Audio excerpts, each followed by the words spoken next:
Hello and welcome to diverCity with me, Mahsa Farshidfa. Just like our last episode, we have many interesting things to show you, and it is all shown in our preview. News spots. 3 news clips about migration, Roma people, and the census. Speak out, asking people about their opinion on the census. Storyline. A portrait about one of the projects from Mototo. Open topic. How to change the world. Webcheck. Open street map and the website by the artist JR. Music corner. The song Radiolied by The Clerks. For our news spot, we will present you 3 different news, such as the 2011 European Union census, the integration of Roma people in Europe, and also the refugee situation in Lampedusa, Italy. Check it out.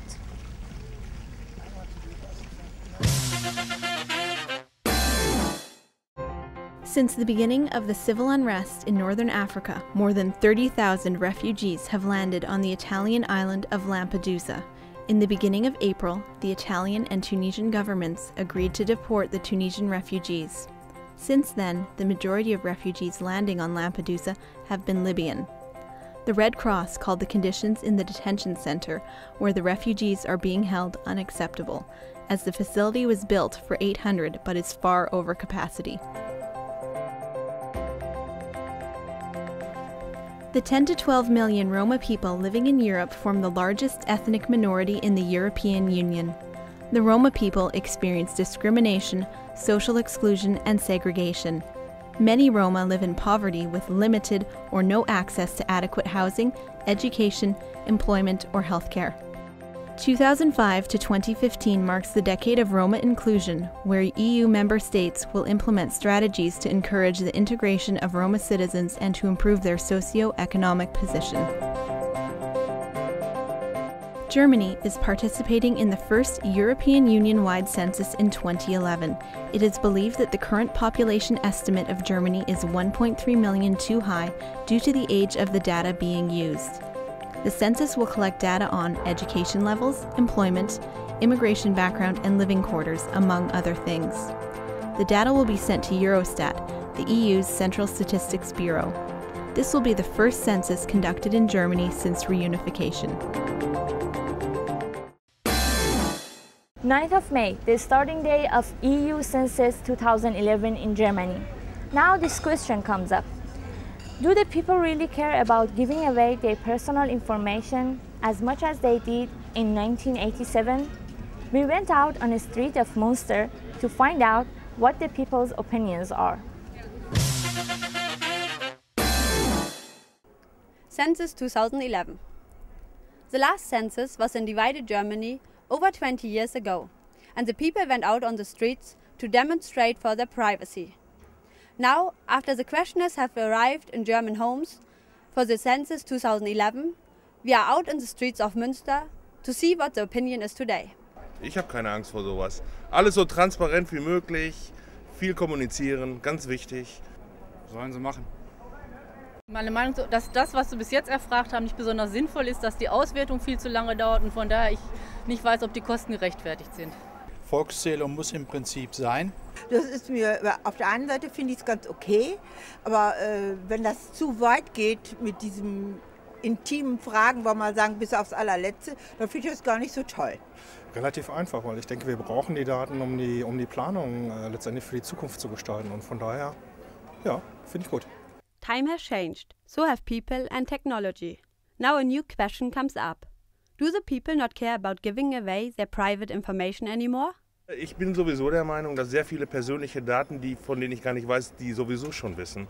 Weiß ich, was auf meiner Magnetkarte beispielsweise ist, bei der Bank und beim Arzt. Aber so ab und zu bin ich sehr überrascht, wenn die das Zeug da durchziehen, was da alles drauf ist.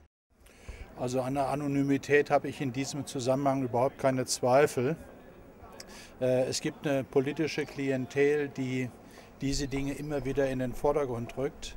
Aber hier gibt es ja Sachzusammenhänge für politische Entscheidungen und dazu braucht man Basiswissen. Und das muss man sich beschaffen bei den Bürgern. Ja, ich denke, die Sachen, die da ich habe das ein bisschen in der Presse verfolgt, das, was abgefragt wird, finde ich jetzt irgendwie nicht so dramatisch. Habe ich kein Problem mit. Da vertraue ich der Sicherheit. Nichts Negatives zumindest, wüsste ich jetzt nicht. Irgendwie. Nee, habe ich ja echt keine Gedanken drüber gemacht. We didn't find any demonstrants in Münster. Still, not everybody agrees with the census. The opinions are very divided. But it seems most people don't have a problem with giving away personal information. Thank you for watching and goodbye. Do you know how to prevent racism? It's easier than you might think. You just need to show that other cultures are not so different than yours. One organization who does that is located in Münster. They are called Mototo from Congo. Check it out. In Germany exists still a lot of racism, on the streets, in workplaces and schools, especially against colored people. A good example how to prevent racism is education and the introduction to different cultures. This is what the organization Mototo does. How the organization got founded and what the goals are, explains Richard Navesi, head and founder of Mototo. Ja, ich komme aus der Demokratischen Republik Kongo. Ich bin in Lubumbashi geboren. Das ist eine Stadt im Südost der Demokratischen Republik Kongo. Und dort bin ich geboren und aufgewachsen.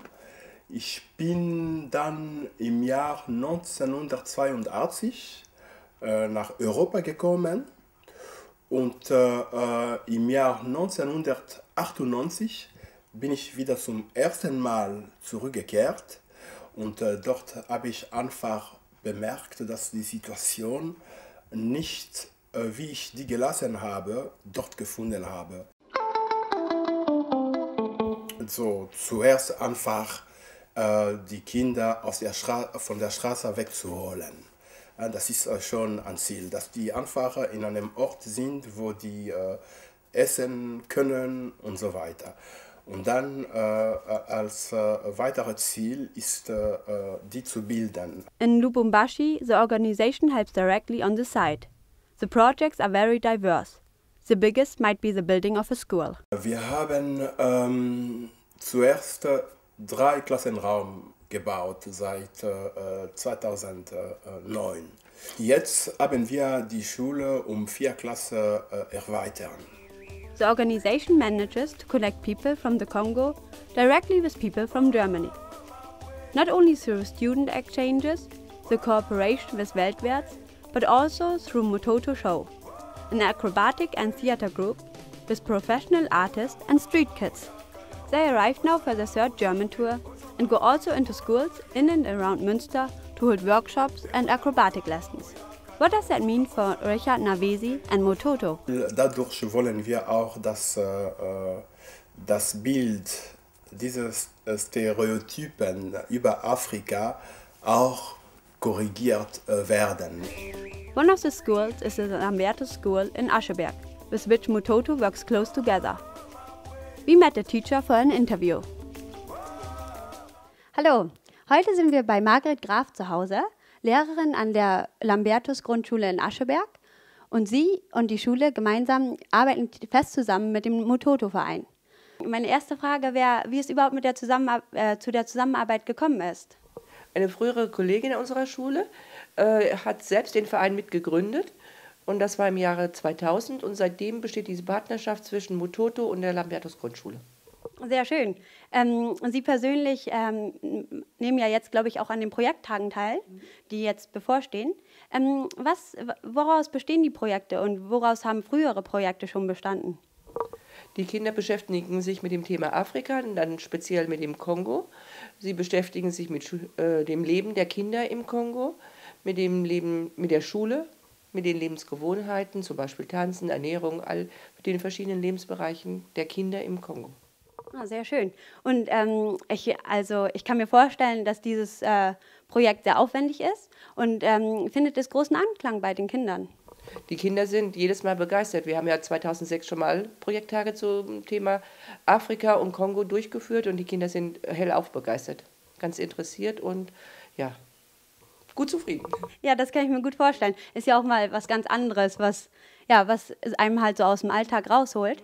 Und dann kommt natürlich die Frage auf, wie ist das mit den Zielen? Was sind eigentlich die konkreten Ziele hinter so einer, hinter der Idee, hinter den Projekttagen?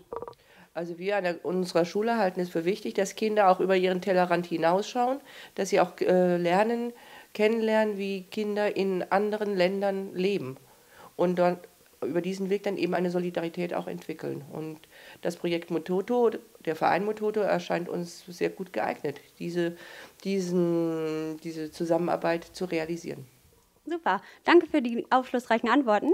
Und ja, damit zurück.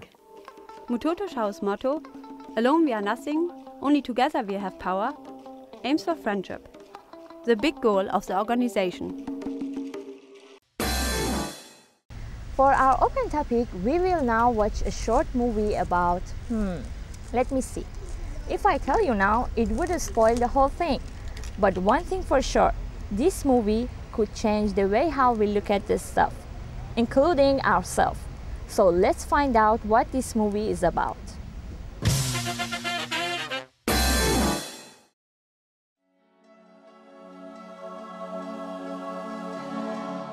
Hello, my name is Ann-Kathrin Kloppenburg. Ich bin Martin Matzel. Mein Name ist Kizuna. Mein Name ist Isabel. Mein Name ist Jordi. Hi, my name is Jo. So. Ja. Mein Name ist Sidi Budak. Also mein Name ist Yvonne.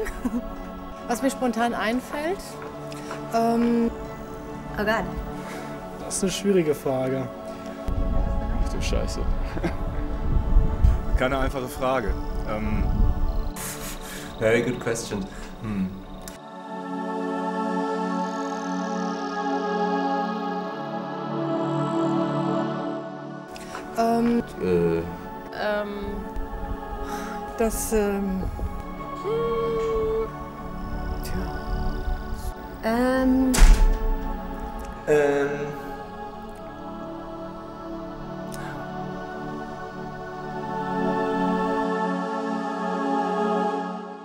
Frieden. Dass man jetzt mehr Liebe zeigt gegenüber den Menschen, mehr Offenheit, mehr Güte auf der Welt zu erzeugen. Die Wirtschaft nicht mehr so viel Macht hat in der Welt. Die Menschen so miteinander umgehen, wie sie selbst behandelt werden möchten. Die Religion und Katholik und Musulman und andere Muslime zusammen sein. Ich würde dafür sorgen, dass man umstellt auf erneuerbare Energien. Mehr Gerechtigkeit auf dieser Welt. Help the people in the third world.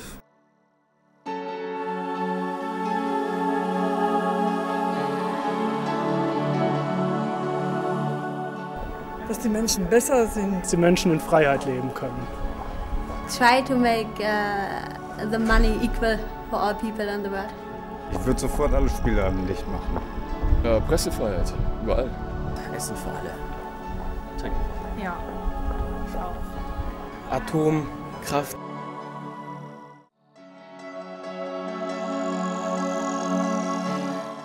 Atomkraft abschaffen. Würde versuchen, mehr Gerechtigkeit zu schaffen. Das Schulsystem. Also spontan jetzt nicht. Was sagen denn so die anderen? Mehr armen Leuten zu helfen. And hope that every war has an end. Stop war.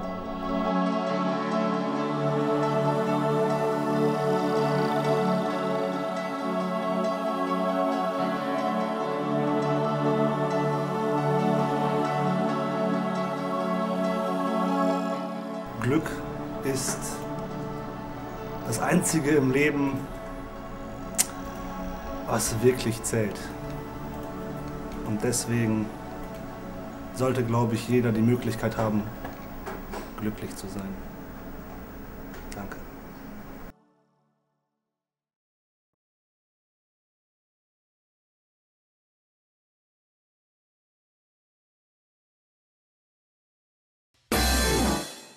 Once again, Lino will present us two websites, one by amazing artist JR and also the website OpenStreetMap. Go ahead, Lino.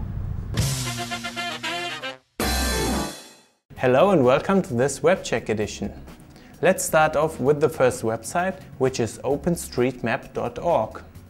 It is a free world map and it follows the same concept as Wikipedia does, but here it's all about maps and geographical data. What surprised me when I went to the homepage first is that the map they use is based on the Mercator projection. So you should keep in mind that it's not area accurate. That means that on the map Greenland seems to be as big as the African continent. But in reality, Greenland is 2 million square kilometers in size, whereas the continent Africa measures 30 million square kilometers. So the African continent is 14 times bigger than Greenland, as you can see on the Peters projection map. But now let's check out the functions. Type in the name of the place you are looking for and choose the right destination from the results. Click on it and you see the place indicated on the map. The maps can be used for free because they use an OpenStreetMap license. So you can send it to all your friends without violating any copyright. The map is created by everyone, so if you know a certain area very well, you can make updates on the map. But you have to register first. So day by day the map is improving. If you want to calculate a route, then you have to go to openrouteservice.org. It is based on the OpenStreetMap geodata. So type in your starting point and your ending point. Click on Set to select the exact destination. For the starting point, a green arrow appears on the map, which you can move with your mouse cursor. Do the same with the black and white arrow. When you have done that, choose either to go by car, by foot or by bike and calculate the route. It tells you the distance and the time you will need for the way. So for your next cycle tour, you can find your route on openstreetmap.org. Now we will get to the second, more cultural part of this Webcheck edition. Have you ever come across huge black and white photographs on walls or on old houses? Then you have probably seen JR's work. Go to www.jr-art.net. It is said that JR owns the biggest art gallery in the world. I don't think he owns it, but he displays in it. Do you want to know where that is? Well, the list of countries in which he puts up his photographs is long, including countries like China, Kenya, Brazil and right now in Pakistan. He did a lot of different projects in which social issues are covered. His approach is the following. He takes pictures of the people in a neighborhood and then puts them on the walls of their houses, which are going to be knocked down in one case. And that looks like this.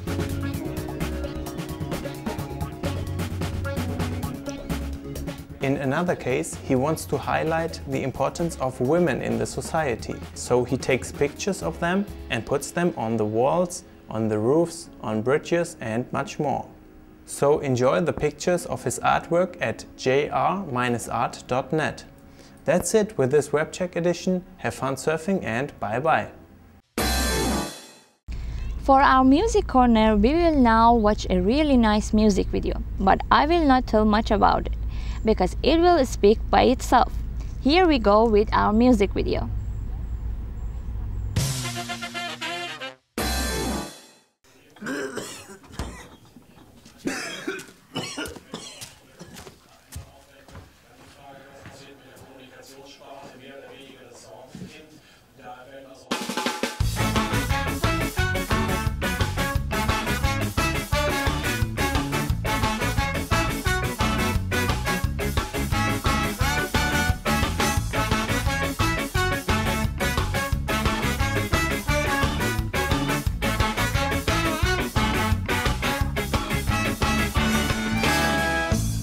Das ist das Lied fürs Radio, drum ist es herrlich primitiv, weil ihr sowas gerne hört. Kein Wort vom Elend dieser Welt, erst recht keine Kritik, weil Kritik euch doch nur stört. Die Welt ist schön und es wird alles wieder gut. Kommt, wir pflanzen einen Baum.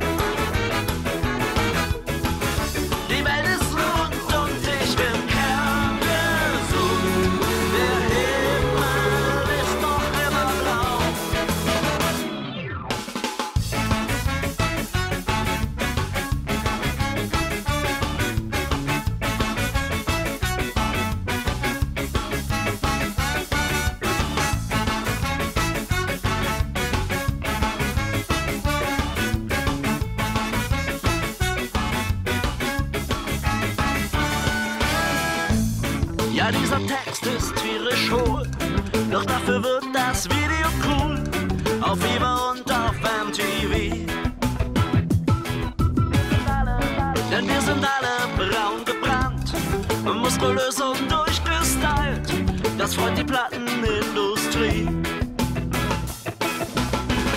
Die Welt ist schön und es wird alles wieder gut. Komm, wir pflanzen einen Baum. Die Welt ist rund und ich bin kerngesund. Der Himmel ist noch immer blau.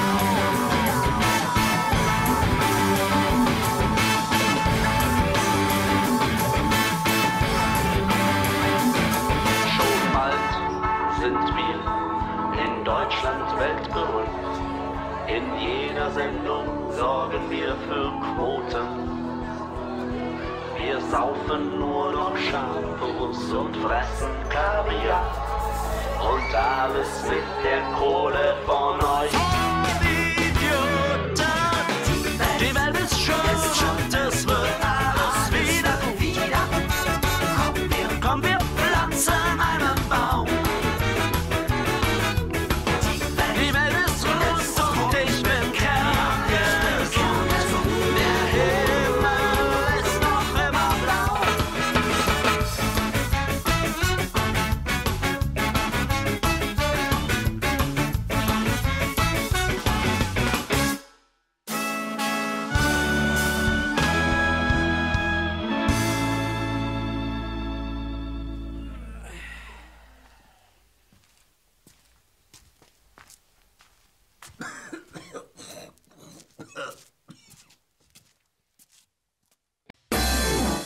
So that was all for today. Thank you for watching, and as all the people in Indonesia say, sampai jumpa.